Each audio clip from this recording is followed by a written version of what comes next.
Ya, lo que tenemos hoy día es un ejercicio de trigonometría, así como cuando uno está recién empezando con identidades trigonométricas, una que otra cosa. ¿Ya? La primera parte dice, muestre que la secante cuadrado de alfa menos la tangente cuadrado de alfa es igual a 1. ¿Ya? Nosotros como por excelencia, la identidad trigonométrica que vamos a tener cuadrado es que seno cuadrado de alfa más coseno cuadrado de alfa es igual a 1. ¿Ya? Y de aquí nosotros vamos a sacar esa. Como si se fijan, acá tiene que aparecer una tangente. Y si nosotros la única forma que podemos hacer aparecer una tangente acá es dividiendo por coseno cuadrado de alfa. Entonces aquí nos va a quedar seno cuadrado de alfa partido en coseno cuadrado de alfa más coseno cuadrado de alfa coseno cuadrado de alfa. Y eso es igual a 1 partido en coseno cuadrado de alfa. ¿Ya? Esta parte de aquí es 1. Esto de acá es tangente cuadrado, ¿sí? Porque yo podría sacar los cuadrados aquí y ponerlo acá arriba. Y lo mismo acá. Podría sacar esto hacia arriba. ¿Ya? Y seno partido en coseno es lo mismo que tangente. Y con el cuadrado nos queda tangente cuadrado de alfa más 1. Y 1 partido en coseno es secante. Así que nos queda secante cuadrado de alfa. Y ahora basta con pasar este restante hacia allá.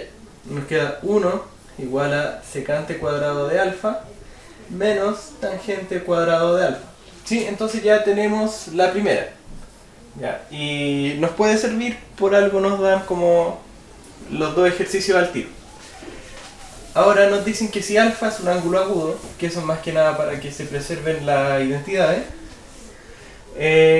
un ángulo agudo de un triángulo, y se cumple que secante de alfa más tangente de alfa es igual a 2, tenemos que calcular coseno de alfa. Ya, como es la parte B, uno puede tender a querer ocupar la parte 1. ¿Ya? Nosotros sabíamos que secante cuadrado de alfa, esto es una C, menos la tangente cuadrado de alfa es igual a 1. Pero si se fijan, en el lado izquierdo tenemos una suma por diferencia, lo que nos quedaría como secante de alfa más tangente de alfa, eso por secante de alfa menos tangente de alfa igual a 1. ¿Sí? Entonces ahora nosotros tenemos esta ecuación de acá, y la vamos a llamar 1, y de acá si nosotros reemplazamos, acá sabemos que secante más tangente es igual a 2, así que nos queda 2 secante de alfa menos tangente de alfa igual a 1. Así que nos queda que la secante de alfa menos la tangente de alfa tiene que ser igual a 1. Pero además nosotros sabemos lo que nos da la información de acá arriba, lo que le pusimos 1. Que es qué cosa, que la secante de alfa más la tangente de alfa tiene que ser igual a 2. ¿Sí? Ahora nosotros nos preocupamos de esta parte.